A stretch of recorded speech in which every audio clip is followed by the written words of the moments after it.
pagi semua. Selamat datang di webinar kali ini, Managing Your Money in COVID-19. Nah, hari ini ada 5 pembicara. Yang pertama adalah saya, Andi Suhanda, dan ada Pak Robi, nanti juga akan berbicara sebagai speaker di sini. Dan juga akan ada 3 narasumber kita. Oke, tidak ada suara katanya. Apakah sudah oke suara saya? Rega? Aman, oke. Nah, terus kemudian ada narasumber kita juga, Budia, yang juga akan berbicara mengenai managing money. Terus juga ada Pak Rofi dan juga Pak Bambang Budiono. Nah, terus kemudian nanti di sini kita akan membagikan di akhir acara 3 voucher OVO masing-masing senilai Rp50.000 akan dibagikan kepada 3 penanya terbaik yang nantinya jurinya adalah Pak Robi yang akan dipilih sendiri oleh Pak Robi. Oke. Nah, oke. Silahkan ini materi saya dulu, mereka. Oke. Jadi COVID-19 itu memang kita tahu semua sudah mulai tahun kemarin.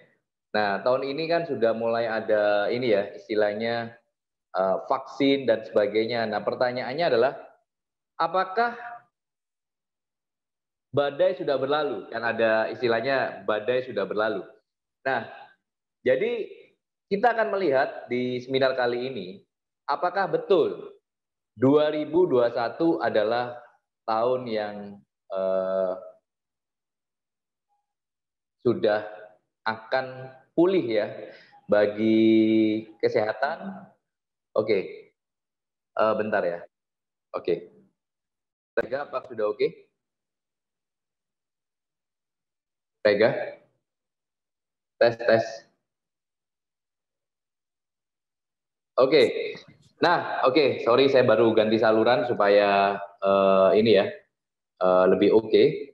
Nah, jadi 2021 banyak orang bertanya, apakah COVID-19 dampaknya terhadap kesehatan dan ekonomi Indonesia itu apakah sudah oke? Nah, di sini di webinar kali ini kita akan membahas hal tersebut. Dan juga yang paling terpenting adalah bagaimana kita manage our money, manage uang kita di masa COVID-19 ini. Karena memang kalau memang sudah cepat pulih, berarti uang Anda tidak akan terjadi masalah. Tetapi kalau ternyata ada orang yang versi yang cukup optimis adalah begini. Ada dari mereka yang bilang, yang pesimis bilang bahwa ekonomi baru akan pulih 2022 ataupun 2023. Jadi kalau memang hal itu yang terjadi, artinya kemampuan kita di dalam managing our money itu sangat penting. Oke, di sini nanti akan kita bahas. Oke, next. Nah, jadi kita akan bahas dulu secara overall bagaimana dampak COVID-19 di Indonesia. Oke, next.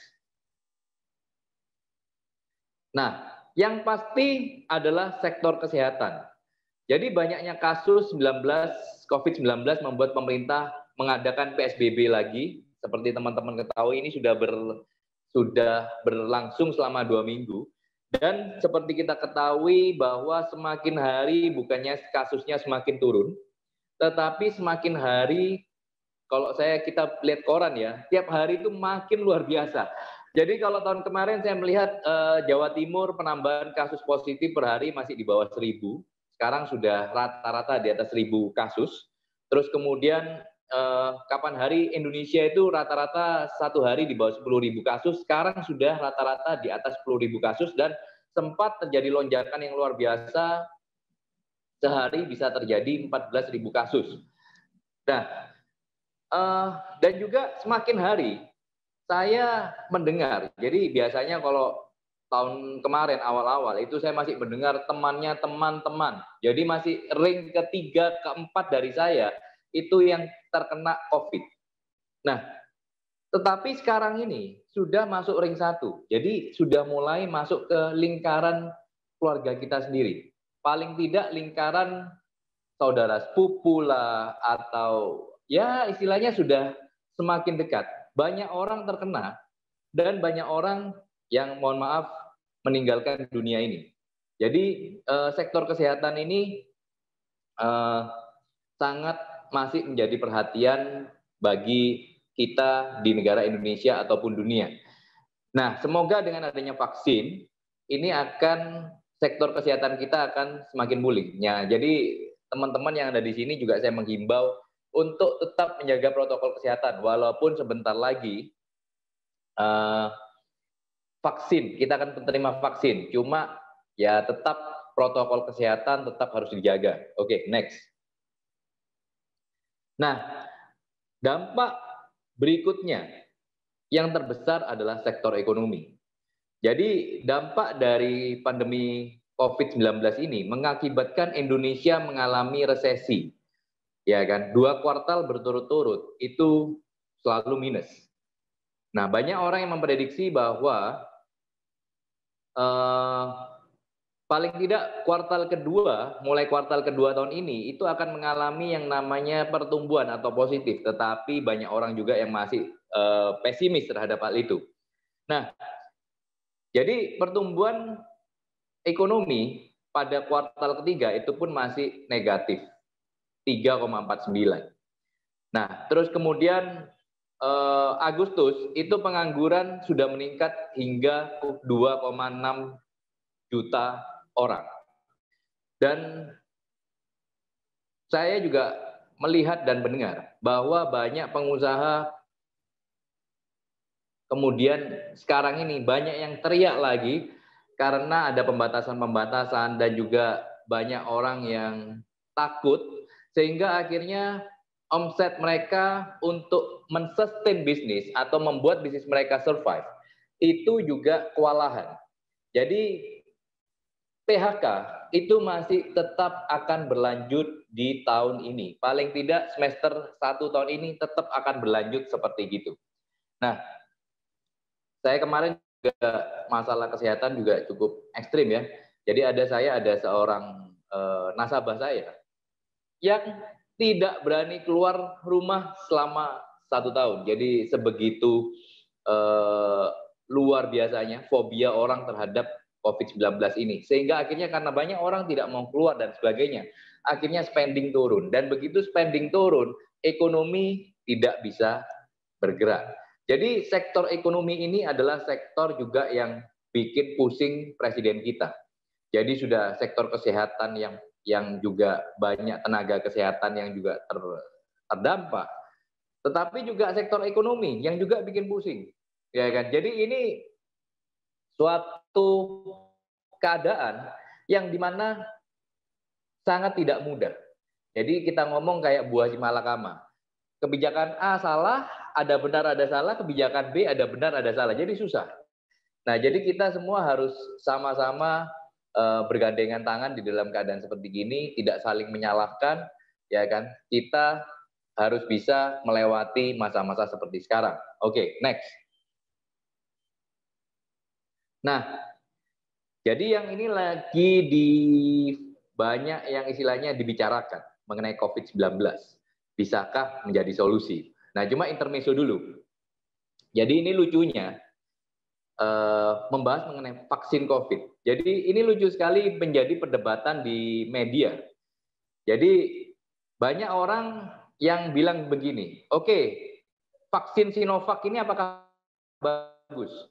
Banyak orang istilahnya berpendapat bahwa ya kalau memang bagus presiden kita lah yang disuntik pertama. Jangan-jangan dia nggak mau disuntik dulu, dia istilahnya biarkan yang lain disuntik baru dia kemudian. Ternyata Pak Jokowi mengambil langkah dia disuntik dulu, ya kan? Dia termasuk menjadi kloter pertama yang disuntik vaksin COVID-19. Nah, tetapi begitu dia menjadi orang pertama, diperdebatkan lagi, oh itu yang disuntikkan ke Pak Jokowi itu vaksin yang asli. Sedangkan nanti untuk yang kita ini yang posisi KW. Jadi perdebatan ini istilahnya kemana-mana. Jadi action A salah, action B salah. Jadi konyol juga. Jadi ini sedikit intermezzo, ya kan? Juga banyak orang yang istilahnya masih berbicara apakah vaksin Sinovac itu adalah vaksin yang baik. Nah, saya juga banyak istilahnya mendengarkan dari berbagai media. Ya, istilahnya vaksin Sinovac ini cukup baik. Memang nantinya diharapkan memang tidak hanya pemerintah yang menyediakan vaksin. Diharapkan juga banyak ahli, para ahli itu menyarankan bahwa pemerintah membuka kesempatan bagi swasta untuk juga ikut mendatangkan vaksin tersebut. Jadi supaya vaksin, jumlah vaksin yang beredar di Indonesia itu bisa dalam jumlah yang cukup banyak. Sehingga akhirnya dapat menanggulangi wabah pandemi tersebut. Nah, jadi diperkirakan kira-kira sekarang ini kan vaksin Sinovac ini masih beredar di kalangan politikus, masih beredar di kawasan kepala daerah, masih beredar di kalangan tenaga medis. Saya punya teman dokter sudah disuntik vaksin Sinovac sebanyak 1 orang sebanyak 2 kali. Nah, jadi diharapkan bulan Maret April ini itu sudah mulai banyak masyarakat Indonesia yang sudah mulai menerima vaksin COVID-19 ini. Nah, semoga ini bisa menjadi solusi. Oke, next. Nah, dengan kita memasukkan yang namanya vaksin 19 ini di dalam perhitungan ekonomi di tahun 2021, kita akan melihat kira-kira bagaimana prospek. Jadi kadang kita itu perlu meneropong prospek ekonomi di tahun 2021. Jadi banyak kemarin itu banyak orang yang menakar ekonomi melalui ulasan ekonomi para pakar ahli. Tetapi juga ada yang menakar ekonomi melalui ramalan-ramalan. Yang kemarin juga lagi viral Mbak Yu ya. Dia meramal bahwa ada pesawat jatuh. Terus dia meramal berbagai macam hal. Jadi kita ini karena kepinginnya ekonomi di 2021 bangkit.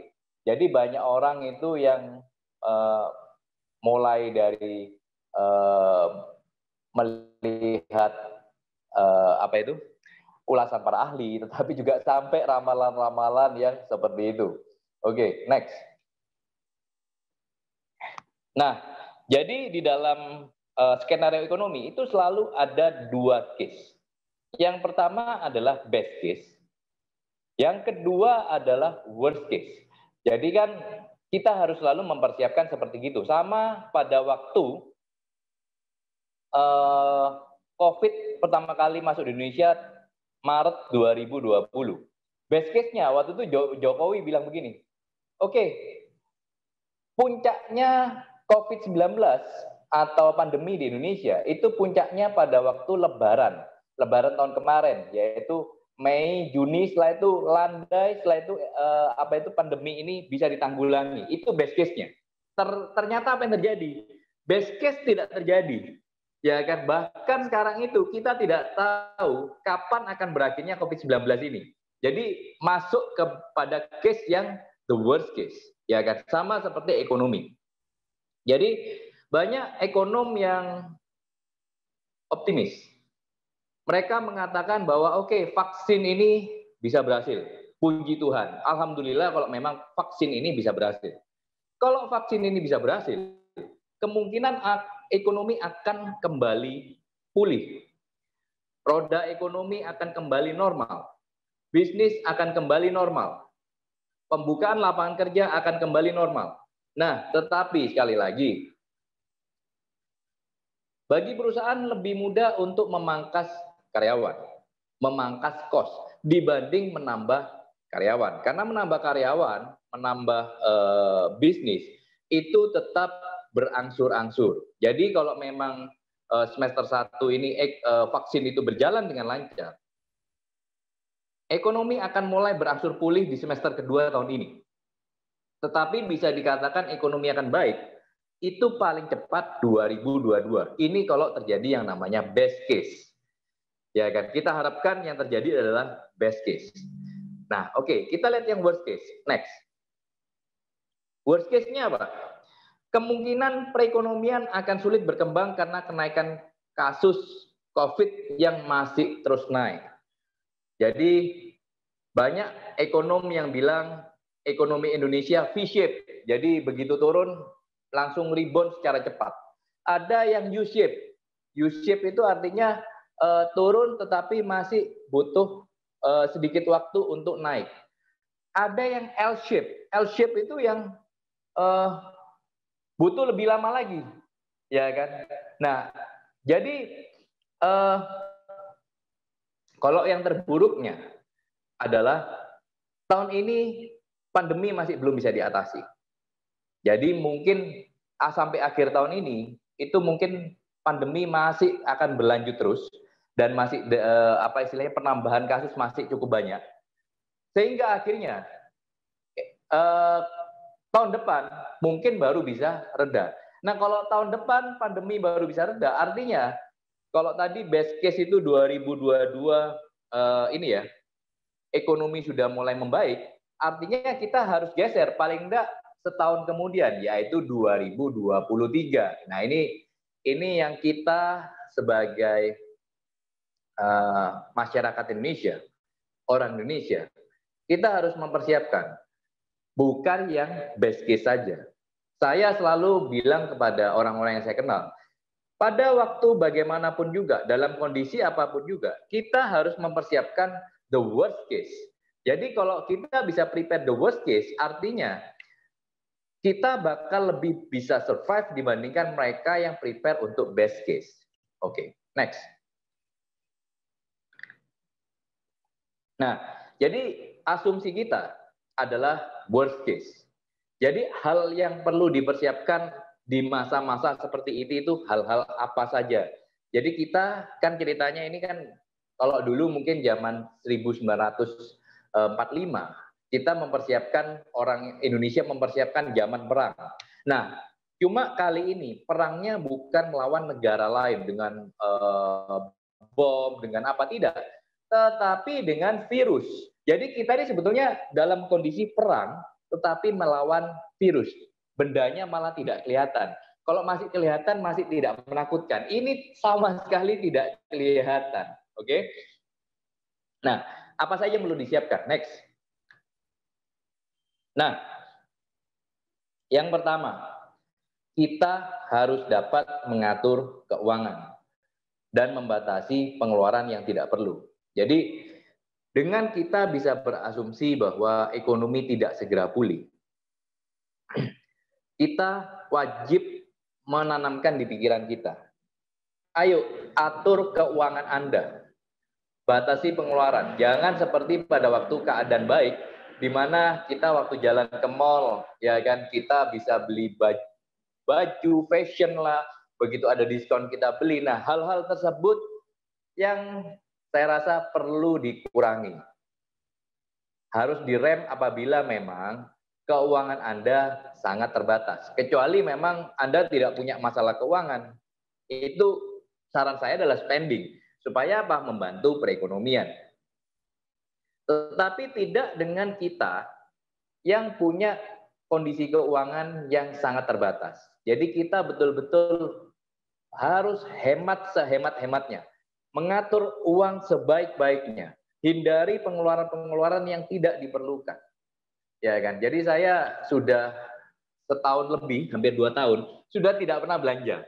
Tidak pernah belanja fashion, tidak pernah apa ya. Karena saya pikir juga begini, saya juga nggak pernah keluaran. Saya banyak di rumah. Ya kan? Jadi saya nggak butuh yang namanya baju baru. Ya kan? Jadi pakai baju-baju yang sudah lama saja. Karena memang nggak ada kepentingan untuk kemana-mana.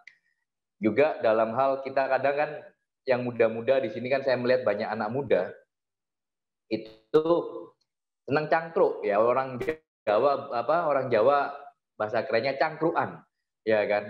Nah, cangkruan kan pasti keluar duit bersama teman ke kafe kemana kan keluar duit, dan lagi pula dengan cangkruan bahaya juga buat kesehatan Anda bisa tertular, ya kan?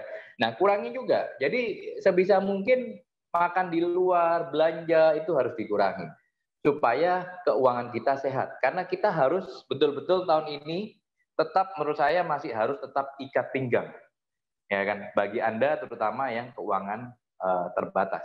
Oke, next. Nah, solusi yang kedua di dalam mengatur keuangan adalah mencari pendapatan lebih sehingga kita siap menghadapi apapun yang terjadi ke depannya. Jadi saya pada waktu saya bertemu dengan orang, bertemu kadang kita makan di suatu tempat, kita bertanya sama karyawan dan sebagainya, terus kemudian kita kemana kita tanya. Jadi banyak orang yang mengalami penurunan pendapatan secara luar biasa. Jadi kapan hari juga saya pernah langganan ini ya, kita biasanya suka makan di situ. Banyak karyawan yang sudah tidak dibayar oleh perusahaan itu dengan restoran itu.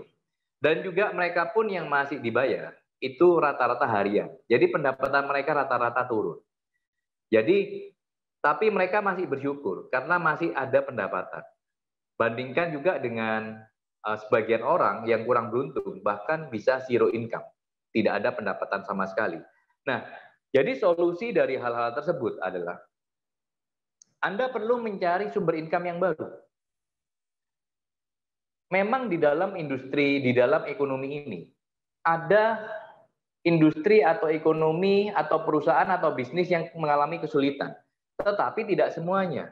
Tetap ada orang-orang yang tetap panen atau tetap berpenghasilan secara luar biasa di masa-masa seperti ini.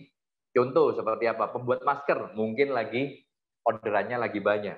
Atau apa? Orang yang bikin hand sanitizer mungkin omsetnya lagi gencar-gencarnya. Ya kan? Terus orang yang industri farmasi mungkin sekarang lagi luar biasa. Jadi tidak semua orang atau tidak semua bisnis itu terpuruk. Ada yang terpuruk, ada yang mengalami masa ke masa. Nah, jadi tetap kita harus memutar otak kita, harus berpikir out of the box, mencari pendapatan lebih, sehingga kita itu tidak lagi hanya mengandalkan pendapatan kita yang sekarang, ya kan? Oke, jadi solusi yang kedua adalah coba cari yang lebih. Oke, next. Nah, maka dari itu hari ini kita coba akan memberikan Anda sebuah insight, sebuah opportunity, yaitu agent property di Rewide. Jadi profesi ini adalah profesi yang sangat menjanjikan. Nah, pertanyaannya gini, banyak orang kan yang bilang, Pak, masa pandemi gini, apakah orang masih beli properti? Nah, nanti kita akan berbicara dengan narasumber kita. Ternyata kalau kita melihat omset kita, omset 2020 dibandingkan 2019, ternyata mengalami sedikit kenaikan, bukan penurunan. Nah, kenapa kok seperti gitu? Dan bahkan banyak dari teman-teman agent properti di Rewide itu malah panen secara luar biasa. Nah, penjelasannya adalah seperti gini. Jadi orang yang terpuruk, mereka akan menjual propertinya dengan harga yang cukup diskon, murah. Nah, tetapi seperti saya bilang tadi, banyak orang yang punya duit juga. Mereka sebetulnya sudah ready untuk beli properti, mereka malah beli propertinya tahun-tahun sekarang. Kenapa? Karena harganya sudah terdiskon. Dan juga banyak, ya seperti saya bilang, ada industri yang terpuruk, tetapi ada juga industri yang juga booming. Nah, industri yang booming artinya mereka punya liquid money yang sangat banyak untuk dibelikan properti. Jadi properti ini seperti industri yang cukup fleksibel, ya kan? Nah, ramai atau tidaknya kita itu tergantung dari kita sendiri. Kita mau fight atau kita tidak mau fight. Kalau yang kita mau fight, artinya Anda akan mengalami prosperity. Oke, next. Nah, jadi kalau Anda melihat dari sini, 3 terbawah, broker properti, Itu kira-kira ini dijadur oleh Warta Ekonomi edisi tahun 2001. Artinya sudah 20 tahun yang lalu. Di sini di Warta Ekonomi disebutkan bahwa broker properti bisa berpenghasilan 1-2 miliar per tahun. Jadi bukan penghasilan yang kecil. Ini adalah penghasilan yang sangat luar biasa. Dan lebih hebatnya lagi adalah begini. Developer banyak yang takut juga produknya tidak laku. Jadi ini masa yang belum pernah terjadi adalah begini. Mereka menjual properti harga 200-300 juta. Tetapi BLT-nya atau bonus langsung tunainya kepada agent itu bisa mencapai 15 juta per unit. Jadi ini sangat luar biasa sekali. Jadi Anda mungkin banyak yang sibuk cari kerja untuk gaji UMR. Atau paling tidak 2-3 juta Anda mau. Tetapi di properti, sekali Anda closing, BLT-nya aja bisa sampai 15 juta rupiah dengan hanya harga 200-300 juta rupiah. Nah, ini sebuah opportunity yang sangat luar biasa sekali, nanti akan dipresentasikan oleh Pak Robi. Oke, next. Nah, Pak Robi akan menjelaskan mengenai reward dan bagaimana cara kerja sebagai agent properti. Oke, kita akan teruskan dengan Pak Robi. Thank you. Silakan Pak Robi. Saya senang sekali pagi ini saya sudah diundang untuk bisa partisipasi ya dalam event besar kali ini. Nah, kali ini itu saya sedikit menyampaikan, kita akan sedikit berdiskusi tentang Ray White ya sebagai sebuah bisnis broker properti yang kalau saya boleh bilang itu yang sudah sangat merajai untuk market Indonesia terutama. Kalau gitu saya mulai saja. Sebelumnya saya ingin tampilkan sedikit histori ya terkait dengan bisnis Ray White itu seperti apa sebelum saya mulai.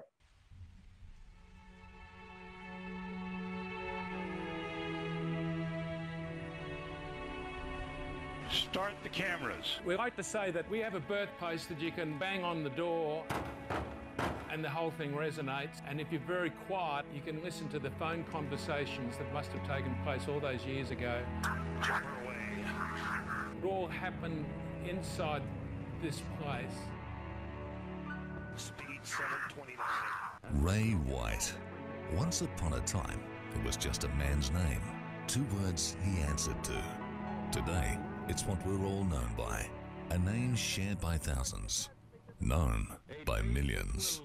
In the olden golden days, it was word of mouth. A deal sealed with a handshake. 110 years later, it's Facebook, EFTPOS and PayPal.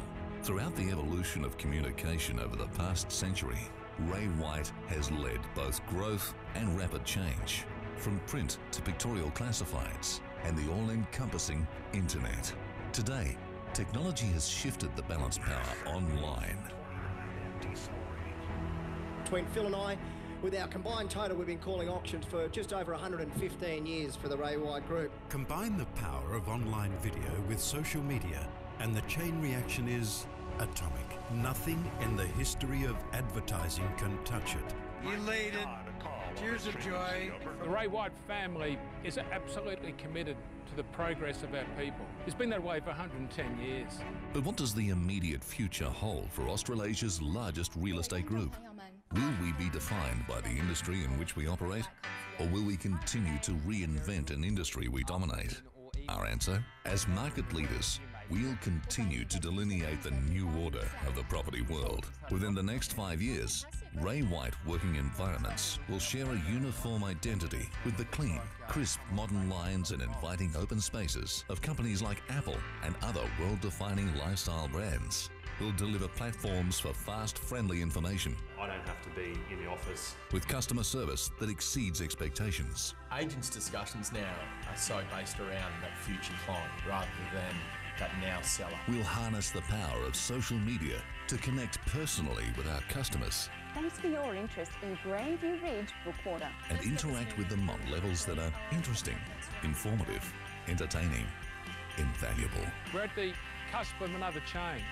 A change that has been driven by us understanding correct process, new systems that are possible and fit perfectly into the real estate space. We need to embrace local communities. I want us to be proud of the office next door. I want us to be proud of the loan market representation. I want us to be proud of the service we can offer with concierge. This is truly another transformational period your group is going through. We'll be fun, and caring, we'll recruit and retain the best, attracted by the power of our brand ethos and lifestyle. Their imaginations fired by our size, stature and reputation, and making the impossible possible. Our leaders, our principles, guided by century-old principles, will be at the center of our universe and our business, because we'll never stop caring about being part of our society. Because that's what real estate is all about. The places people live in, to do the business of life. And our customers will be excited and delighted by services they never ever expected.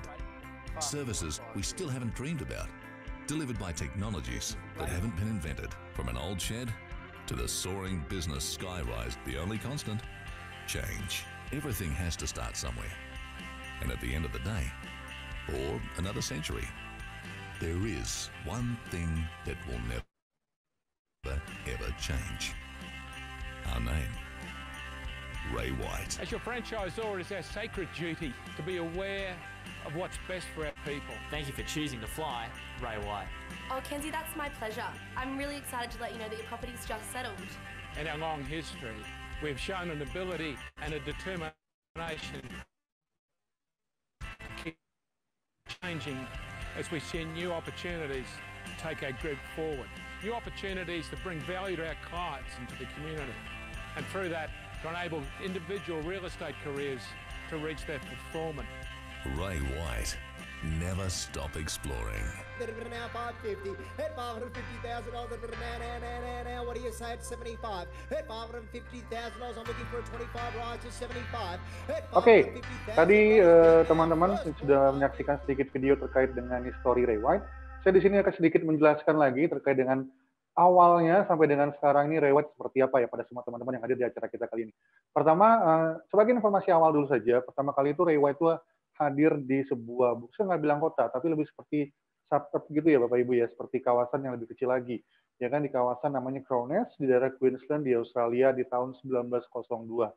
Ya kan, kecil sekali gitu, dan itu sudah lebih daripada 100 tahun ya kalau kita bicara tentang usia Ray White saat ini gitu ya. Dan itu benar sekali bahwa Ray White ini sudah melewati, ya kalau saya boleh bilang ya, kalau sekarang kita bicara mengenai pandemi, krisis, Ray White ini sendiri sudah mengalami banyak sekali krisis, bahkan perang dunia sampai 2 kali, krisis global, finansial, dan sampai hal-hal lainnya juga. Dan sampai dengan saat ini Ray White masih sangat luar biasa di market properti, terutama di Indonesia. Ya. Dan sementara nama Ray White sendiri yang mungkin teman-teman tahu ya, sebagai sebuah broker properti, itu diambil dari nama foundernya Ray White ya, Mr. Raymond White, ya kan? Karena kalau kita bilang sendiri nama Ray White itu sendiri adalah kalau orang bicara mengenai properti, orang pasti bicaranya soal Ray White teman-teman. Nah seperti itu. Jadi ya nama Ray White itu diambil daripada nama foundernya, Mr. Raymond White. Dan sekarang ini Ray White itu sudah sangat luar biasa ya, secara general saja kalau saya sampaikan di seluruh dunia sudah memiliki lebih daripada 1.000 kantor. Ya, 1.000 kantor itu bukan angka yang sedikit, tapi angka yang sangat fantastis dengan lebih daripada 10.000 marketing yang tersebar ya di seluruh Indo-Australia terutama gitu ya. Dan di Indonesia sendiri saat ini Ray White itu sudah memiliki 175 kantor dan memiliki lebih daripada 4.000 marketing yang sudah terdaftar. Ya kan, kalau kita bicara mengenai bisnis, saya nggak bilang properti deh, saya bilangin namanya marketing aja gitu ya. Kalau kita bicara bisnis sebagai marketing, kita bicara sebagai bisnis secara general. Yang namanya salah satu aset terbesar kita itu adalah jaringan kerja kita. Dan Ray White itu sudah memiliki hal-hal seperti ini, ya kan, aset terbesar di dalam dunia bisnis ini sendiri, Bapak Ibu. Apa itu? Jaringan kerja sekali lagi. Nah, success story Indonesia ya, sama kali hadir di tahun. Kita tahu ya dalam kondisi seperti itu, jangankan buat terus bertumbuh, untuk survive saja itu susahnya sudah sangat luar biasa. Tapi dengan sangat luar biasanya sekali lagi, Ray White ya dengan waktu itu ada kantor di Jakarta ya, sekarang ini sudah menyebar ke seluruh Indonesia. Ya kan, mulai kita punya yang ada di Padang, Sumatera Barat, dan kita juga punya yang ada di Makassar di Sulawesi teman-teman. Ya seperti itu. Ya kan, dan ini semua sebenarnya itu kalau saya boleh bilang itu adalah sebagai pemenuhan misi kita saat ini. Ya, misi daripada Ray White itu adalah to become the most dominant agent in every marketplace we trade. Artinya apa? Artinya di sini adalah kita sangat berharap bahwa semua marketing riwayat itu adalah jadi seorang agent yang paling dominan, paling tidak di tempat dia beraktivitas. Ya kan, begitu ada orang yang nyari properti, orang langsung nyari agent riwayat, seperti itu. Ya kan, seperti itu. Kalau kita bilang, nah, di teman-teman lihat di sebelah kiri itu adalah leader-leadernya riwayat saat ini. Ya kan, yang di bawah yang sebelah kiri itu adalah Mr. Brian and Paul White, ya, itu adalah leadernya, chairman daripada riwayat saat ini, dan di sebelah kanannya itu adalah Pak Johan Boyke Nurtanio dan Bu Sari Dewi selaku leader dari riwayat Indonesia. Ya. Sementara yang di atas, yang di belakang itu adalah the future leaders of riwayat, ya Bapak Ibu, ya, itu adalah calon-calon pemimpin riwayat masa depan yang sedang dibentuk sampai dengan saat ini. Ya, sebagai informasi aja buat teman-teman semua yang ada di sini, saya bilang di awal, Brian White itu adalah Ray White sendiri adalah diambil dari nama Raymond White. Ya kan, generasi kedua Ellen White mengambil alih, ya kan, dan generasi ketiga saat ini Brian and Paul White. Dan itu generasi keempat sudah mulai dikembangkan lagi gitu ya, untuk jadi sangat luar biasa lagi ke depannya.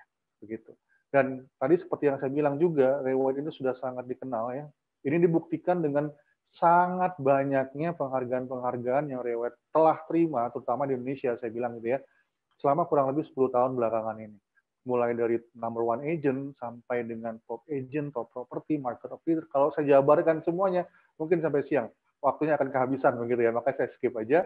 Jadi buat teman-teman ketahui aja di sini adalah, kalau orang bicara properti di Indonesia, orang pasti ngomongnya Ray White, Bapak Ibu. Seperti itu.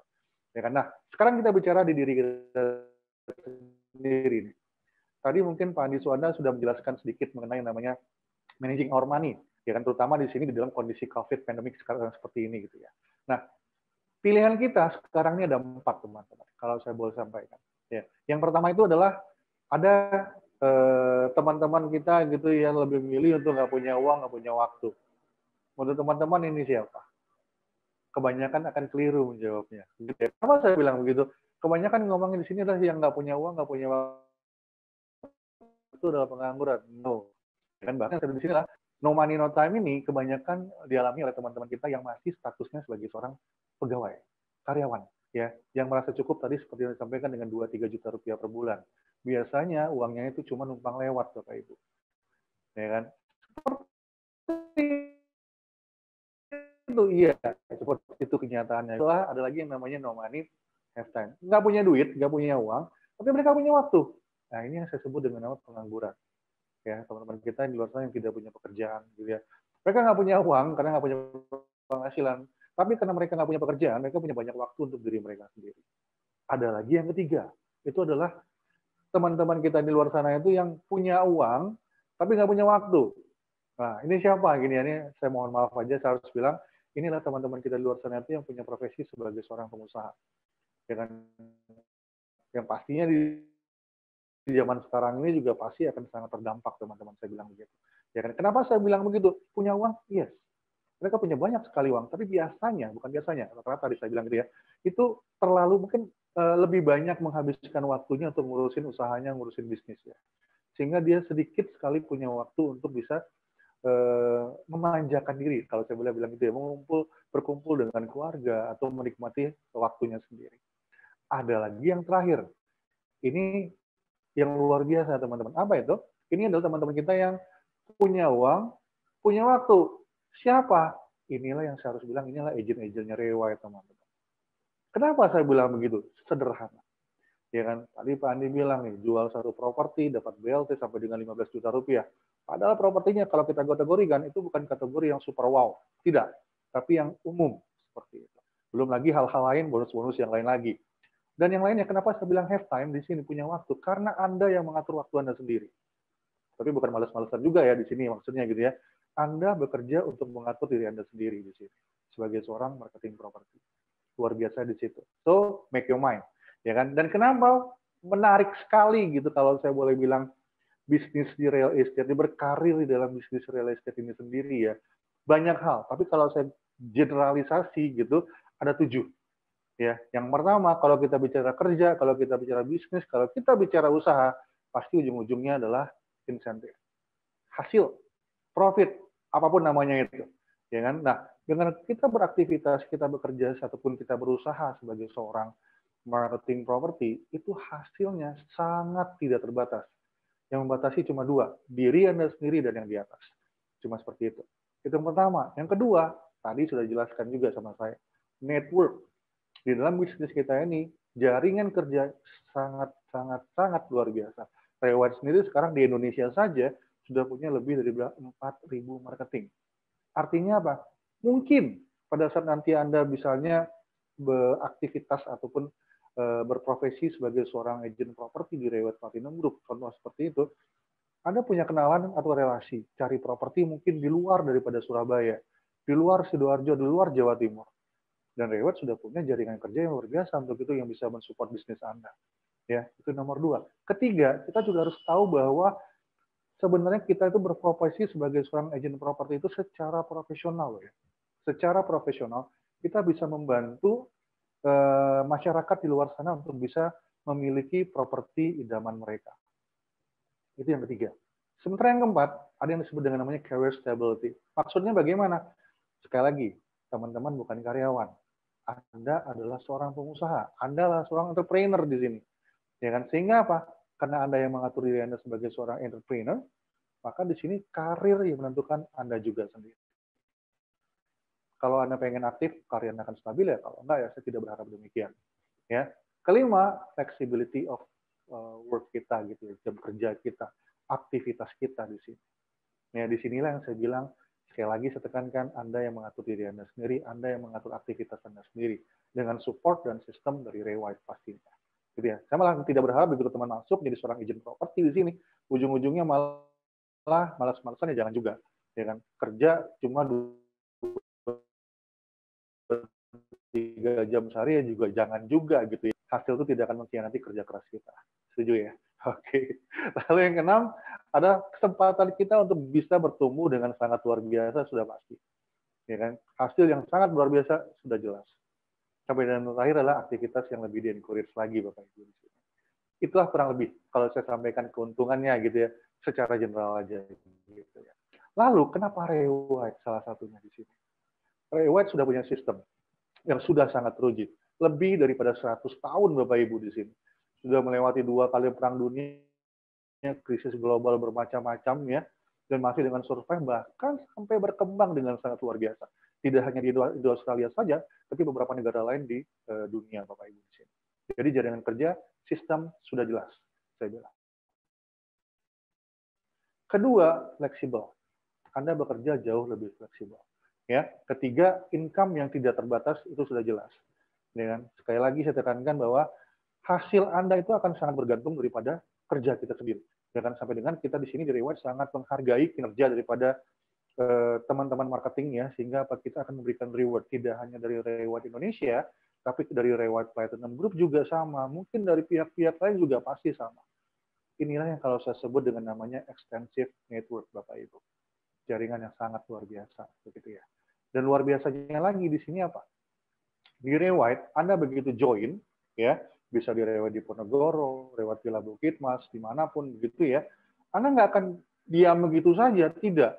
Ya kan begitu Anda join, Anda akan langsung di-train, ya. Dari Ray White Indonesia sendiri kita punya namanya untuk marketing baru disebut dengan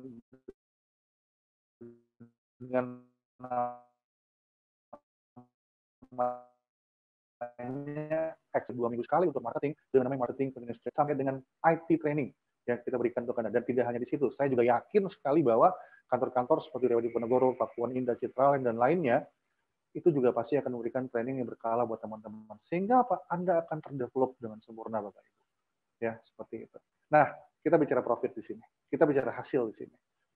Kalau saya bilang begitu ya, saya sih tidak berharap teman-teman di sini berpikir untuk mendapatkan 2, 3 atau 4 juta sebulannya. Saya malah berharapnya Anda punya mimpi hasil yang luar biasa.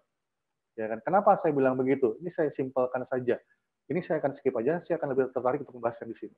Ya, misalkan saja. Ya kan, sekarang ini kalau saya lihat pukul rata deh saya bilang gitu ya. Saya ambil mediannya aja. Ya kan, rata-rata harga properti di Surabaya berapa? Kalau saya bilang dari paling murah sampai yang paling mahal itu banyak banget Bapak Ibu. Ada yang 200 juta, yang 20 miliar juga ada gitu ya. Ya, saya ambil rata-rata aja deh gitu ya di Surabaya sendiri gitu ya. Di angka 2 miliar rupiah per transaksi. Ya, satu transaksi. Kalau teman-teman di sini bisa membukukan aja, saya nggak usah bilang banyak-banyak, satu transaksi saja. Maka take home pay Anda plus minus, sekali lagi saya tekankan di sini, Anda sudah bawa uang itu pulang itu sekitar 24 jutaan rupiah. Coba saya tanya. Profesi apa? Karir apa namanya? Jenjang karir apa yang digaji segitu setiap bulan? Ya, mungkin kalau untuk level-level perusahaan besar di level-level senior manager mungkin. Atau mungkin untuk level-level yang menengah, mungkin direktur mungkin yang segitu. Tapi untuk mencapai level itu, kan nggak gampang, butuh proses. Sementara, kalau Anda join di Rewide di sini, ya, Anda masuk hari ini, besok, potensi Anda untuk bisa transaksi dan menghasilkan, itu ada. As long as Anda mau bekerja pastinya. Seperti itu. Tapi yang namanya hasil tidak akan memungkinkan untuk bisa datang dengan sendirinya. Sehingga apa? Sehingga teman-teman tuh harus punya namanya control listing. Control listing itu kalau saya umpamakan gitu ya, adalah properti-properti yang siap dalam kondisi dijual Bapak Ibu. Seperti itu. Dan saya yakin itu sudah banyak sekali yang siap untuk Anda pasarkan. Tinggal nanti saling berkoordinasi dengan leader ataupun admin di kantor-kantor pilihan Anda nantinya. Seperti itu. Ya, sekali lagi saya tekankan, itu angka nggak sedikit loh Bapak Ibu ya. Oke. Nah, sebelum saya bicara lebih lanjut, ya, sebelum nanti saya akan kembalikan lagi nih ke Pak Andi Suhanda sebagai main speaker-nya di sini, saya ingin sampaikan sebuah video yang harapan saya di sini adalah bisa sedikit memotivasi teman-teman untuk berpikir, ini langkah saya. Saya harus ambil, saya harus manfaatkan, saya harus bisa tumbuh bersama Rewide di sini. Mari kita saksikan sama-sama. How much did they first pay you to give up on your dreams? And when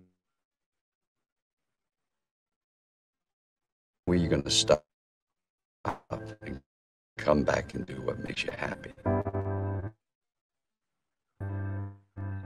You know why kids love athletes? Kids love athletes. You have an opportunity. This is a rebirth.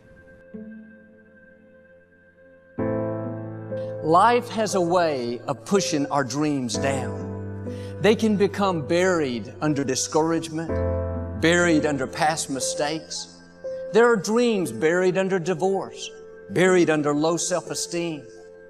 It's easy to settle for mediocrity even though we have all this potential buried on the inside. All of us have things that we're believing for, something that we want to accomplish. Deep down, we know it's a part of our destiny. We can feel it so strongly. But then we hit some setbacks. We didn't get the promotion. The medical report wasn't good. Or a relationship didn't work out. Now, don't let circumstances talk you out of it. You may not understand why a business didn't make it, why a person walked away, why you came down with an illness. You were doing the right thing, but the wrong thing happened. It's all a part of the process. Your dream may be buried. The good news is it's still alive. It's not too late to see it come to pass. If you'll do your part and start believing again, get your passion back, it is on the way. Go back and try again. The true mark of a champion is even though some dirt gets thrown on your dream, instead of letting it get buried, you keep shaking it off. You keep moving forward. You keep looking for new opportunities. If you're going to reach your highest potential, you have to make up your mind that you are in it for the long haul. You're not going to let people talk you out of it. Circumstances discourage you. Delays cause you to give up. Critical people cause you to get distracted. You're going to stay focused on your goal. This is your time. This is your moment. Your destiny is calling out to you. What's your goal? Anda yang bisa jawab itu sendiri. Begitu, saya akan kembalikan ke Pak Andi untuk bisa melanjutkan acara. Silakan Pak Andi. Oke, sangat luar biasa sekali Pak Robi. Oke. Mungkin ininya bisa diturunkan Pak Robi bahannya. Oke. Thank you, Pak. Thank you, Pak Robi. Jadi, Di dalam masa pandemi ini, ada dua tipe orang. Yang pertama, mereka the pesimis. Mereka melihat segala situasi, segala kondisi yang tidak mengenakan ini, itu adalah kondisi yang sulit dan tidak punya harapan. Tetapi ada tipikal orang yang kedua, mereka yang keluar untuk mencari solusi, sehingga menjadi lebih baik. Nah, tipe orang yang seperti gini ada di finalis kita kali ini, Budia, Pak Rofi, dan juga Pak Bambang, di mana mereka akan berbicara mengenai mereka memanage our money, their money. Oke, saya kasih ini dulu, Budia, apa kabar? Selamat pagi Pak Andi, terima kasih. Dikasih kesempatan di sini. Oke, jadi nanti kan satu-satu juga ada Pak Rofi dan juga Pak Bambang. Oke, untuk memulai bisa bercerita sedikit mengenai latar belakang Budia sebelum properti kemudian gabung properti, kira-kira bagaimana? Silakan Budia. Terima kasih Pak. Background saya hanya ibu rumah tangga Pak. Cuma karena suami tugas luar kota, saya mencari kesibukan. Nah, kesibukan apa? Kadang-kadang teman-teman kan ngajaknya shopping, ngambur-ngamburkan uang. Saya kok kurang ini ya, saya nggak biasa kayak gitu. Jadi gimana caranya menghasilkan uang tanpa ada batas waktu? Maksudnya bisa memanage waktu sendiri. Dengan anak-anak terus mencari uang, ya pokoknya bisa mengatur lah. Kalau dompet lagi ingin tebel, ayo gimana caranya kayak gitu. Jadi semangatnya kayak gitu sih Pak. Akhirnya saya gabung di asuransi sebenarnya. Nah setelah asuransi saya pikir-pikir kok kurang ini ya. Jadi asuransi kan harus seumur hidup itu modalnya kayak penasaran untuk mencari uang itu yang nggak terlalu resiko terlalu banyak gitu. Akhirnya saya kok gabung di properti karena sebenarnya sebelumnya juga banyak yang teman-teman itu awalnya itu minta ini sih rumah lewat saya. Saya cuma bukan agent waktu itu. Tapi saya kok dapat komisi dari agent itu, saya nggak paham. Dulu satu rumah aja dapat 2 juta. Ternyata kok 2 juta bisa ngasih aku ya. Jadi saya lebih penasaran lagi masuk di properti gitu. Akhirnya ya ketemu di Raiwet di Ponegoro. Oke, terima kasih Budia. Nanti kita akan kembali lagi ke Budia. Pak Rofi. Pak Rofi bisa. Selamat pagi Pak Andi. Terima kasih waktunya.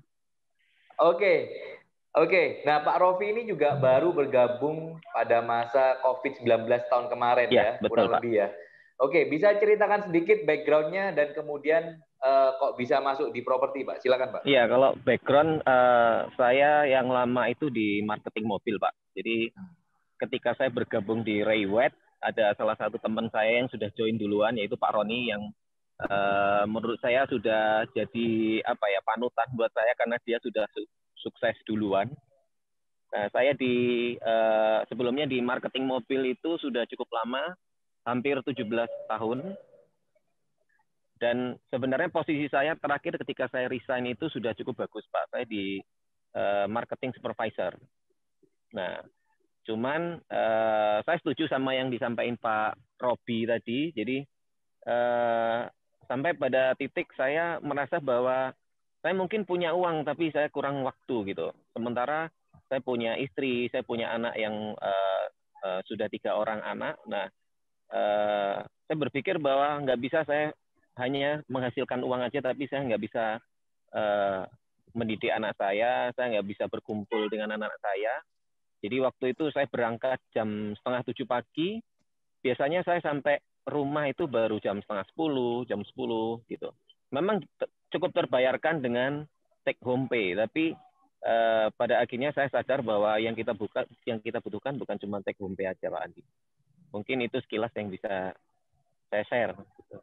Oke, Bapak baru join masa COVID ya Pak ya, kalau nggak salah ya? Iya Pak, betul. Agustus 2020 20 kemarin, Pak. Oke. Thank you, Pak. Nanti kembali lagi ke Pak Rofi. Pak Iya, Bambang. Pak, makasih. Pak Bambang mungkin? Pak Bambang? Tes. Oke, ya. Silakan Pak, cerita Pak. Oke, kalau saya pribadi sih basic saya adalah pengusaha ya. Saya sudah di bidang aksesoris handphone 20 tahun, 21 lah, jalan 21 tahun. Saya gabung di Rewet tahun sudah lama ya, mungkin 12 tahunan, 2008 ya, mungkin Pak Andi ya, 2008 atau 2009. Saya gabung di Rewet di Ponorogo waktu itu, sekarang saya di Rewet HR, tetap join dengan Pak Andi. Tapi waktu awal mula saya masuk intinya karena saya merasa dapat komisinya lumayan. Karena saya waktu itu mikirnya sih awal mula sampingan, terus saya juga mikirnya saya kalau invest sendiri, wah lumayan, bisa dapat cashback, bisa dapat uang gitu kan awal mulanya. Terus lama-lama loh kok enak ya, kok closingnya gampang gitu. Bahkan saya pernah beberapa tahun menyentuh angka di atas 1M kayaknya, udah berapa kali. Jadi saya kok merasa kok enak ya, kerjanya nyantai. Akhirnya saya nyemplung juga sampai buka kantor dengan Pak Andi. Karena awal mula cuma jadi agent, awalnya sampai buka kantor karena kok merasa enak gitu. Kok hanya kerjanya lebih nyantai, nggak perlu waktu full time. Gitu. Dan saya masih bisa bekerja juga sampai sekarang gitu. Tapi sampingan tapi yang menghasilkan cukup gede. Ya, itu Pak Andi, mungkin dari saya. Oke. Kembali lagi. Nah, ini kan bagi Budia, Pak Rofi, dan Pak Bambang. Ini kan masa-masa yang dimana COVID ini kan susah. Banyak orang yang susah, bisnis sepi, terus pendapatan menurun. Nah, kita bicara mengenai managing our money. Bagaimana kita memanage uang kita selama masa COVID ini. Nah, oke, pertanyaan pertama kepada Pak Bambang nih. Jadi kita balik. Pak Bambang kira-kira bagaimana sih Pak Bambang mengatur uang Pak Bambang di masa-masa COVID-19 ini? Kira-kira. Silakan, Pak. Ya, seperti yang tadi disampaikan Pak Adi juga sama. Jadi saya juga lebih berhati-hati,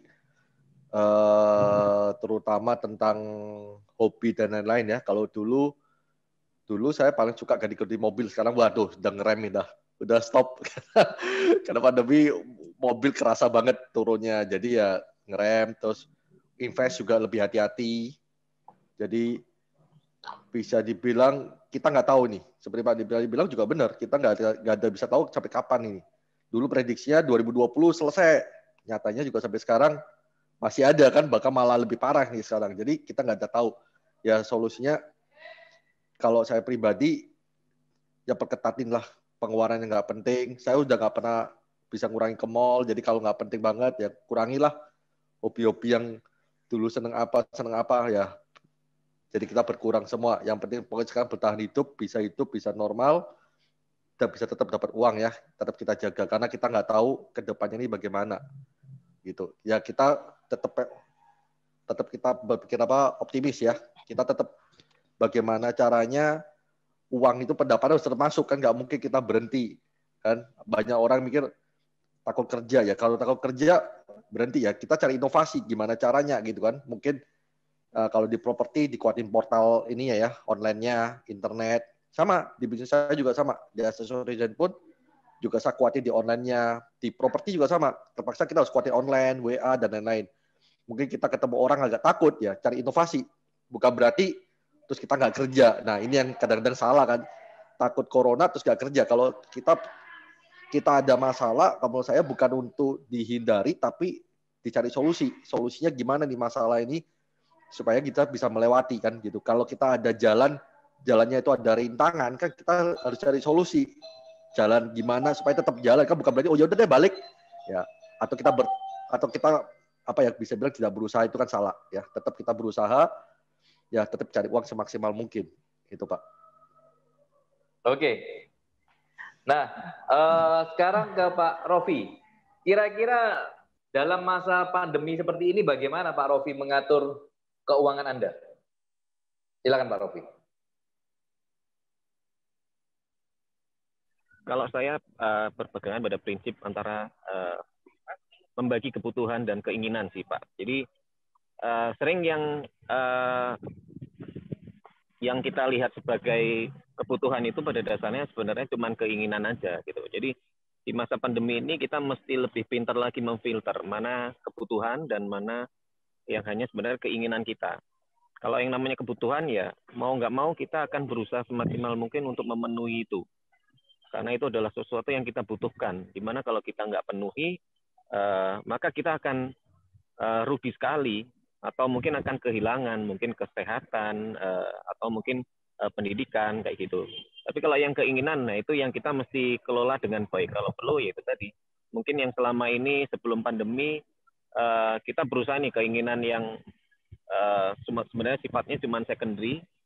Kayak itu tadi mungkin disebutkan beli mobil, beli baju, itu kan sebenarnya cuma keinginan sometimes gitu. Itu yang kita mesti kelola dengan baik Pak Andi. Kalau saya itu.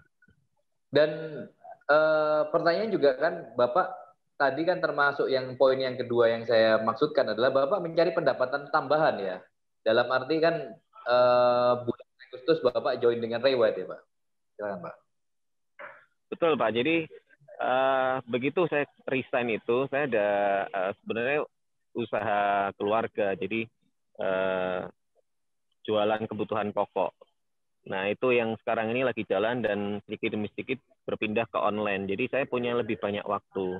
Nah, saya kemudian join di Ray White ini karena saya tahu marketing itu adalah salah satu profesi yang menurut saya sih nggak akan mati. Dan kalau saya jualan rumah, itu bisa dibilang adalah menjual sesuatu kebutuhan primary yang semua orang akan butuh itu. Gitu, Pak. Oke. Baik. Oke. Sekarang kalau Budia kan juga seorang ibu rumah tangga, ya kan, seorang wanita yang juga bekerja. Nah, kira-kira bagaimana ibu mengatur keuangan ibu dan keuangan keluarga di masa pandemi seperti ini? Silakan Budia. Sama sih sebenarnya dengan Pak Rofi sama Pak Bambang. Jadi ya lebih diutamakan untuk kebutuhan sehari-hari untuk hidup. Jadi untuk keinginan biasanya ke mall itu hampir seminggu itu 4 kali. Nah itu sudah dibatasi lagi. Kadang-kadang suka makan di luar sama anak-anak itu juga lebih ini lagi juga. Jadi untuk kebutuhan yang paling penting sih Pak. Jadi ya lumayan sih, jadi tabungan itu lebih banyak malahan Pak sekarang. Ya karena jual rumah tapi kan kita memanage uangnya nggak banyak ini untuk beli baju, beli kayak tas gitu kan. Kadang wanita kan beda sama laki-laki ya pria ya Pak ya. Nah itu tas-tas yang lama dikeluarkan kembali itu Pak. Jadi ya ini aja sih seperlunya aja untuk kebutuhan hidup yang pasti. Yang pasti kan sekarang kondisi kayak gini butuh untuk kondisi yang fit ya Pak ya. Jadi yang lebih banyak lagi di kesehatan sih, itu aja. Oke. Itu yang diutamakan. Baik. Oke, sekarang banyak orang ini kan berpikir bahwa ekonomi susah. Siapa sih yang beli properti? Ya kan pertanyaan kan seperti gitu. Nah, kan mungkin Pak Rofi dulu nih sekarang. Ya kan, menurut Pak Rofi kan sudah mulai Agustus bergabung di Ray White. Kira-kira menurut Pak Rofi, apakah statement itu benar? Apakah misalnya dalam masa pandemi ini nggak ada yang beli properti? Kira-kira bagaimana Pak Rofi? Silakan Pak. Dan prospek bisnisnya di Ray White kira-kira bagaimana? Silakan. Kalau menurut saya prospek bisnis properti atau prospek profesi sebagai seorang agent properti itu bagus sekali karena satu, semua orang mestinya sadar bahwa properti atau rumah itu adalah kebutuhan pokok. Gitu. Beda dengan mungkin kalau saya dulu jualan mobil. Pertama, mobil itu orang bisa pilih beli second, beli baru, atau itu bisa dibilang secondary. Terus yang kedua, orang pasti sadar atau butuh yang namanya investasi, di mana salah satu bentuk investasi yang nilainya akan semakin naik itu adalah properti. Orang pasti sadar, pasti tahu beli properti sekarang misalnya dengan harga 100 juta, mungkin 10 tahun lagi akan jadi harga 400 juta. Itu yang pertama. Jadi itu adalah tugas kita sebagai agent properti, membuat customer atau calon customer kita sadar bahwa kalau dia punya uang, ada beberapa pilihan, salah satu pilihan terbaiknya itu adalah membeli properti. Jadi saya yakin sekali sih ke depan bisnis ini bukan semakin turun, tapi pasti semakin diminati. Yang pertama itu, yang kedua dari segi penghasilan pun juga saya yakin seperti yang disampaikan Pak Robi tadi, ya penghasilan di sini bisa dibilang tidak terbatas, tergantung kita mau seberapa dalam terjun ke bisnis ini, gitu Pak. Oke, dan Pak Rofi kan selama bergabung masa pandemi Agustus sampai dengan sekarang itu sudah transaksi beberapa unit teman-teman. Dan pertanyaan saya begini, apakah benar yang saya bilang tadi, kan sempat bilang bahwa harga rumah 200-300 juta, tetapi BLT bisa 15 juta ya Pak ya, betul ya? Betul Pak. Jadi saya sempat dapat inspirasi dari salah satu prinsipal itu yang saya pernah ketemu, itu bilang kalau jualan properti, terutama properti primary, itu kayak kita punya tabungan, karena memang satu unit yang harganya mungkin cuma 200-300 juta, kita bisa dapat totalnya lebih dari 20 juta, yang mana itu adalah dibayarkan bertahap gitu. Tapi saya sebenarnya sangat setuju sekali, sangat suka dengan proses bertahap itu. Karena apa? Di situ kita akan selalu berusaha mendampingi customer. Karena balik lagi, saya setuju sama Pak Robi tadi, di sini sebagai marketing, sebagai pengusaha, jaringan itu adalah salah satu aset terbesar kita gitu. Jadi pertama mungkin saya begitu join, saya sadar banget bahwa satu customer itu akan saya maintain baik-baik. Karena apa? Saya yakin mereka lah yang nantinya ke depan akan menjadi bahasanya word of mouth gitu. Mereka akan mereferensikan saya, dan saya akan merasa berhasil ketika mereka mereferensikan. Begitu beli di saya, mungkin beli sekarang, realisasi misalnya 1 tahun lagi. Nah, tahun kedua nanti mungkin tahun 2022 saya akan merasakan bahwa saya akan bekerja lebih enak karena saya sudah dapat yang namanya referensi. Gitu, Pak. Oke, baik, luar biasa sekali, Pak Rofi. Nah, sekarang ke Budia. Budia, pertanyaan yang sama. Kira-kira betul nggak sih di masa pandemi ini bisnis properti, bisnis rewet ini susah, Bu? Silakan, Bu. Tidak, Pak. Tidak, karena ya banyak juga ternyata saya di awal-awal corona, nah itu semuanya nggak berani keluar. Saya malah banyak viewing waktu itu. Jadi banyak untuk secondary ya. Saya kan juga jual yang secondary, rumah baru juga. Nah itu ditutup itu sampai saya putar lagi. Nah itu antusias juga dari pembeli ya Pak ya. Nah itu juga tantangan sih untuk jual secondary. Terus untuk mendapatkan hasil sih memang beda-beda ya Pak. Untuk primary kan dengan harga 300, BLT sampai 20, 15. Nah itu suatu ini juga kebahagiaan di dompet kami kan gitu Pak. Jadi ya seperti tabungan juga buat kami gitu Pak. Oke, jadi intinya di masa pandemi ini tidak sulit ya closing properti ya Bu Dia ya? Tidak kalau saya Pak, karena ya saya juga rajin untuk follow up ini sih database kayak gitu. Juga kita juga saya juga suka sebros ya Pak ya. Jadi ya jaga kesehatan juga ya penting juga Pak. Tapi ya sebros terus sama ini portal online itu Pak. Jadi semuanya digabung lah Pak. Jadi mana yang ini yang menghasilkan ya pokoknya rajin lah Pak. Semangat itu pasti selalu tiap hari. Dan terjadwal jamnya, Pak. Oke, jadi Budia ini juga luar biasa sekali. Jadi 1 bulan dia nggak cuma closing 1 unit, rata-rata sudah bisa 2-3 unit per bulan. Jadi sangat luar biasa sekali. Ibu rumah tangga tetapi tetap produktif. Oke, nah Pak Bambang, Pak kira-kira menurut Pak Bambang masa seperti sekarang apa betul sih nggak ada orang beli properti, Pak? Silakan, Pak. Oke, thank you Pak. Kalau saya juga pernah berbicara ke beberapa teman, justru ini saatnya panen malah ya. Memang kalau secara banyak orang berpikir simpelnya mungkin turun, tapi kalau berpikir logisnya mungkin seperti Pak Andi tadi bilang masuk akal. Memang benar ini yang kita alami karena banyak harga turun. Harga sekarang yang laku tuh harga corona. Jadi kalau vendor atau pemilik rumah itu atau pemilik tanah itu nggak mau turunkan harga, nggak mungkin laku. Tapi mereka banyak yang butuh uang, pasti turunkan harga. Dan ini yang terjadi saat ini.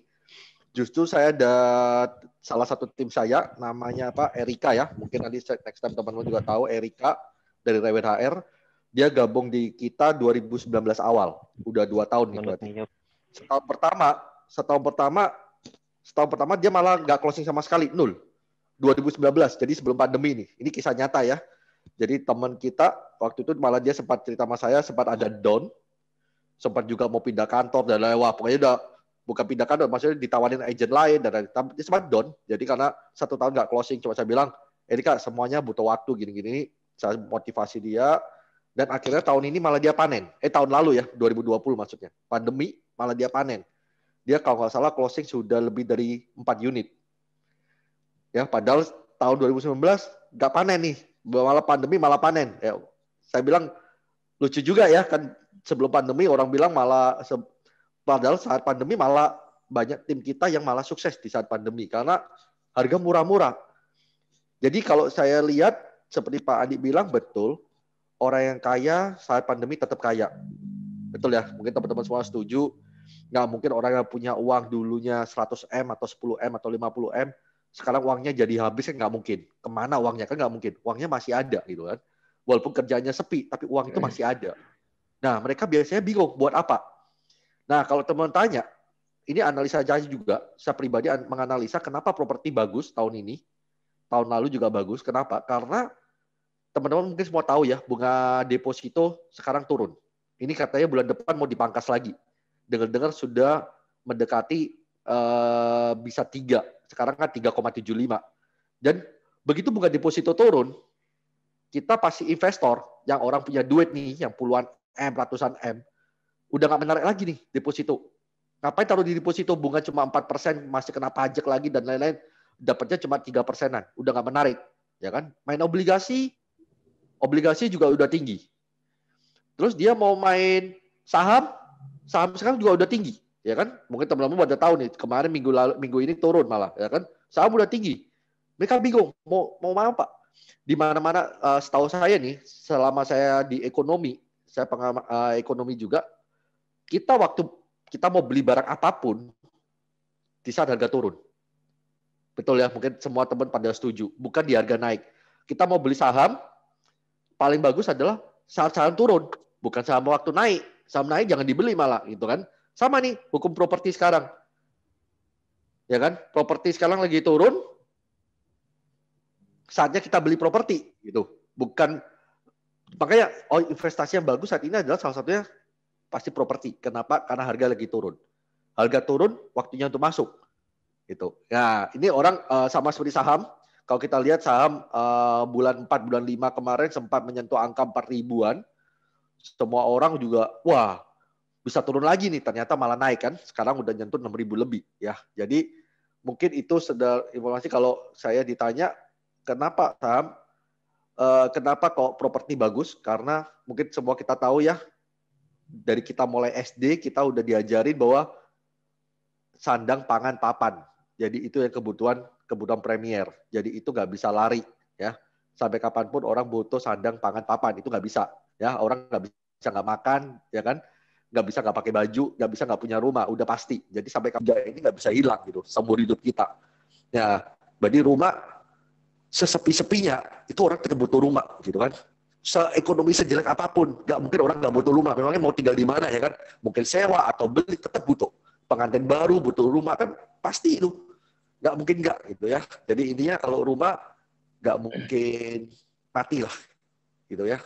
Dan Pak Taufik juga tadi bilang. Mobil juga sama, memang saya dulu juga hobi mobil sama. Kalau mobil pakai setahun turun, rumah pakai setahun malah naik gitu kan. Ya itu perbedaannya. Jadi lebih menguntungkan lah dari segala aspek.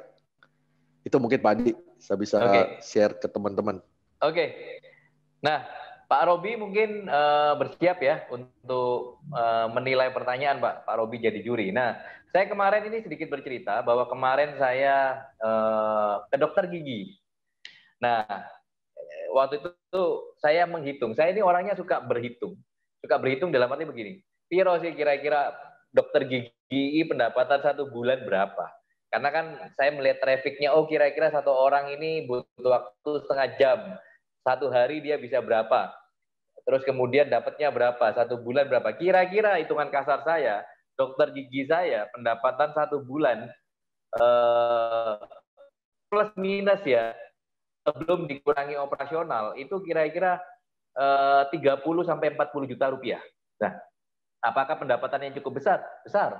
Nah, tetapi tadi kan Pak Rofi terus kemudian Bu Dia juga ngomong bahwa di properti BLT-nya saja bisa 15-20 juta. Dan di tim kita bahkan satu orang itu bisa closing 1 bulan itu 2-3 unit. Artinya agent properti pendapatannya bisa melebihi dari dokter gigi yang sudah bondo kursinya yang mahal, terus alat-alat yang mahal, masih bisa kalah dengan pendapatan agent properti. Jadi ini adalah prospek bisnis yang sangat luar biasa di masa COVID bagi Anda yang ingin berpenghasilan. Silakan. Ada? Mungkin Pak Andi saya nambahin sedikit Pak Andi.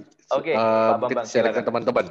Enggak, mungkin teman-teman yang mungkin ada baru ya, mungkin pada bertanya, berapa sih komisinya? Tadi kan disebutin BLT ya, mungkin teman-teman ada penasaran nih komisinya berapa gitu kan, yang belum pernah tahu properti. Kalau standar komisi kita kan 3%, kalau jual beli, kalau sewa kan 5%. Nah, kita kalau contoh aja nih, yang saya sering jual, itu kan saya jualan properti luar negeri dan lokal pun juga sama, itu kalau komisi 5%, harga rumah sekarang ini nggak ada yang murah. Saya waktu gabung di Rewet waktu 2009, itu saya ngalami duit kecil. Maksudnya duit kecil tuh gini, dulu rumah itu tanah, itu nggak ada yang mahal. Dulu tuh saya masih ingat sekali, tanah Royal Resident tuh cuma, jalan raya cuma 2 jutaan. Ya kan, cuma 400 meter cuma 800 juta. 800 juta komisi 2%, 3%, aduh, dapatnya kecil banget gitu. Dipotong pajak, dipotong apa-apa, kecil banget dapatnya. Tapi sekarang udah beda. Jadi saya ngerasain banget sekarang kalau closing 1 properti aja. Contoh yang kemarin teman kita ada closing Raya Dharma Husada, itu ada teman kita Pak Yusuf, komisinya aja 350 juta. 1 rumah loh. Nah, jadi beda banget. Kenapa beda? Karena nominalnya udah beda. Ya, karena kita dari nilai persentase. Dulu 10 tahun yang lalu saya ngerasain banget tuh. Jual rumah cuma 800 juta, rumah mewah loh, 800 juta, 1 M tuh udah mewah dulu kan. Cuma sekarang rumah mewah udah Geraha Family, mana ada rumah di bawah 5 M gitu. Jadi itu kerasa banget bagi kita, ngefek banget komisi karena kita dari 3% dari nilai properti. Jadi malah tahu saya makanya kita ngumpulin uang 1 M setahun mungkin nggak berat. Nggak susah, karena harga propertinya udah mahal. Berbeda dengan dulu. Kalau dulu 10 tahun lalu ngumpulin uang 1 M kayaknya susah banget ya. Gitu. Mungkin saya juga mau tambahin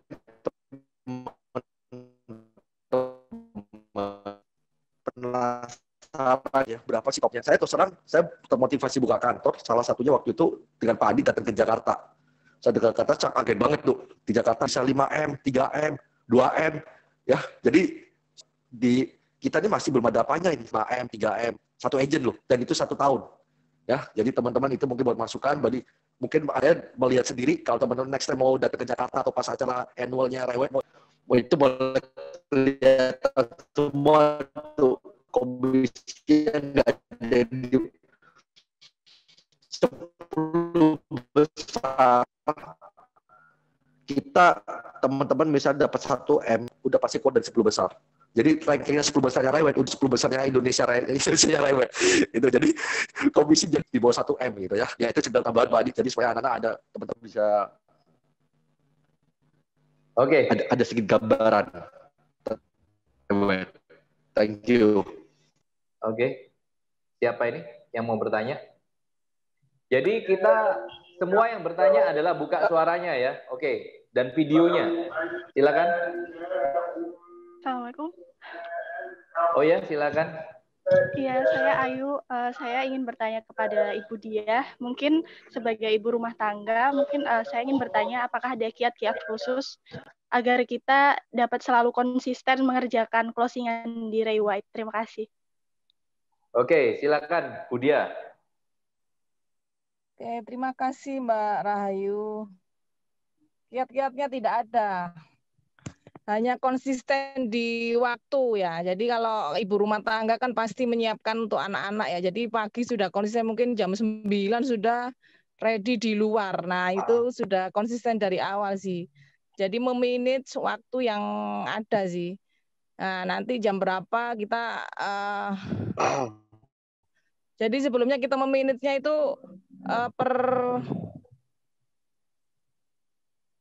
setiap hari ya.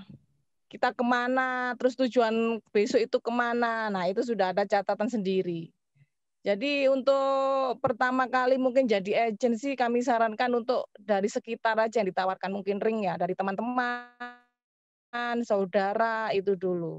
Itu dihabiskan semuanya, daripada nanti saya yang menawari saudara jenengan.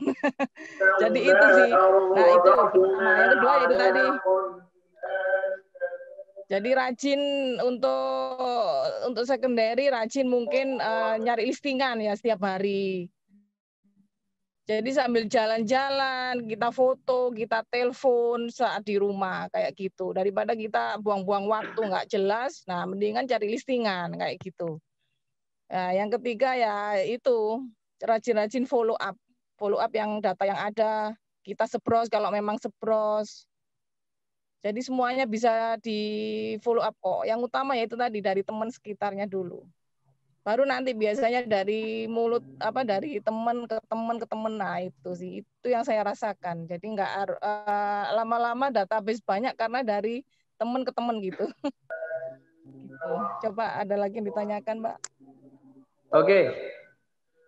Thank you, Bu Rahayu. Ada pertanyaan mungkin? Oke, dari siapa ini? Terima kasih. Oke. Dengan siapa yang mau bertanya? Oke, berikutnya. Halo, siang. Halo. Oke, siapa dulu ini mau bertanya? Pak Firman. Siang, Pak. Saya Budi, Pak. Pak Budi. Oke, Pak. Silakan, Pak. Ya, kebetulan saya kan belum bergabung ini. Iya. Saya mau tanya, untuk apa itu namanya, kita memasarkan di Rewet, itu apakah kita juga cari unitnya dan sekaligus memasarkan unit yang kita cari itu, Pak? Apakah unitnya sudah disediakan oleh pihak Rewet? Oke. Mungkin itu yang saya tanyakan, Pak. Oke, kalau itu saya yang jawab, Pak, bisa. Jadi kan macam-macam, Pak. Jadi kan tadi seperti Pak Rofi sama Bu Dia sama Pak Bambang juga bilang bahwa properti di Rewet itu sebetulnya ada dua macam, Pak. Pertama yang primary. Primary itu artinya properti dari developer. Nah, kalau itu sudah disediakan, Pak. Ya kan, sudah disediakan. Ya. Tadi kan kayak Pak Rofi kan background-nya adalah di rumah developer, Pak. Jadi dia tinggal memasarkan punya developer. Nah, itu barang sudah disediakan. Nah, tetapi kalau secondary, kadang kita harus cari ininya sendiri, Pak. Harus cari barangnya sendiri. Mungkin tetangga kita mau jual rumah, nah itu kita tawarkan. Tetapi juga Bapak bisa juga pinjam barang teman nih. Misalnya Anda starting mau secondary, waduh saya belum ada dagangan nih. Boleh enggak saya pinjam barang Anda, barang teman nih, kita promosikan melalui portal kita atau online kita, Pak. Kira-kira seperti itu. Jadi nggak harus punya barang. Ya, kira-kira seperti itu, Pak Budi. Oke, Pak. Terima kasih banyak. Oke, thank you, Pak. Siapa? Oke. Saya Ati, Pak. Oke. Videonya mungkin bisa dibuka. Videonya bisa dibuka. Oh, videonya, ya. Iya. Halo, saya Ati, Pak. Bisa tanya ke Pak Bambang mungkin, Pak. Saya sudah gabung, cuma masih belum training nih, barusan training hari ini. Saya kan kebetulan diajak Bu Nini ya, Pak ya. Bu Nini, Rewet Depot, ya. mau tanya, kan kebetulan waktu di ini saya sudah bilang belum sama Rewet ya. Saya sudah bilang saya marketing Rewet, saya bilang gitu. Terus dia itu punya apartemen, Pak. Apartemen mau disewakan atau dijual. Mungkin Pak Bambang yang bisa menjawab atau Pak Andi, antara open listing sama listing tuh gimana, Pak?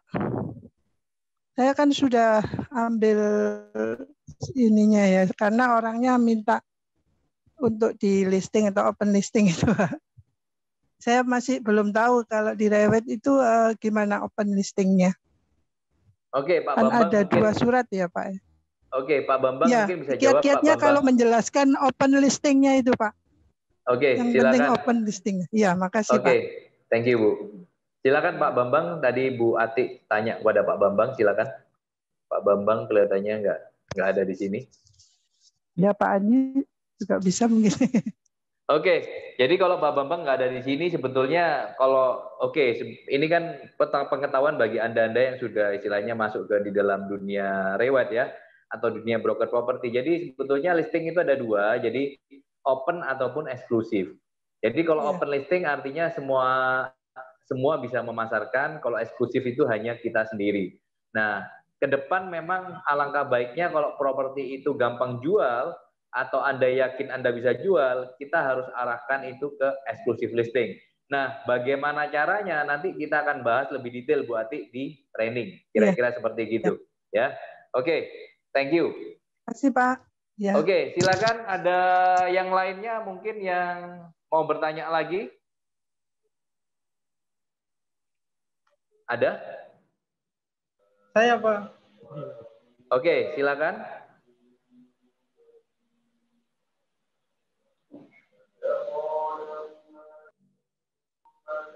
Oke, videonya dibuka, Pak. Silakan Pak Firman dibuka videonya.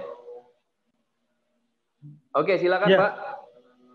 Ya, ini saya mau tanya, Pak, sebagai masyarakat awam ini, kira-kira kalau saya bisa gabung dengan Rewet ini, apa ya kira-kira tantangan istilahnya yang sering ditemui oleh agen properti, dan kan saya juga mungkin sering menerima atau menemui orang-orang yang kadang beli properti itu masih kurang percaya dengan harga yang mungkin terbilang cukup bisa dijangkau ya, Pak. Nah, seperti itu. Nah, kadang kan kita harus meyakinkan itu seperti apa dan solusi ke depannya itu bagaimana seperti itu. Oke, mungkin Pak Firman di-mute dulu biar suaranya nggak masuk. Oke. Nah, jadi mungkin Pak Rofi dan Bu Dia bisa menjawab pertanyaan Pak Firman itu. Kira-kira apa tantangan jadi agent properti? Silakan. Mungkin dari Pak Rofi dulu, silakan. Kalau tantangannya menurut saya yang paling yang paling kelihatan itu adalah konsistensi sih, Pak. Jadi karena itu adalah pekerjaan yang kita sendiri adalah pemiliknya atau wira swasta. Nah, kita harus bisa memanage diri kita sendiri, mengatur diri kita sendiri supaya kita rutin atau konsisten mengerjakan pekerjaan kita itu. Karena kalau enggak mungkin jadinya itu kalau saya. Oke, jadi kalau menurut Pak Rofi tadi adalah konsistensi. Memang untuk bisa Anda survive di industri ini, Anda harus konsisten di dalam pekerjaan ini. Ya kan tadi kan makanya Pak Rofi ini Sabtu hujan-hujan juga masih ada di lokasi perumahan ya, dia memasarkan properti. Jadi konsisten. Jadi closing atau Anda belum closing, Anda tetap harus konsisten mengerjakan apa yang Anda harus kerjakan. Oke. Ke Bu Dia silakan. Apa kira-kira tantangan sebagai agent properti, Bu Dia? Iya, Pak. Iya, silakan Bu. Iya. Jadi sama sih dengan Pak Rofi, jadi harus memanage waktu, konsisten. Jadi untuk tantangan kita juga harus menguasai produk yang kita jual. Nah, jadi untuk meyakinkan ke pembeli biar yakin jual barang itu ya kita harus tahu barang yang kita jual, terus bahan-bahan yang dijual, terus developernya siapa itu untuk rumah yang baru ya.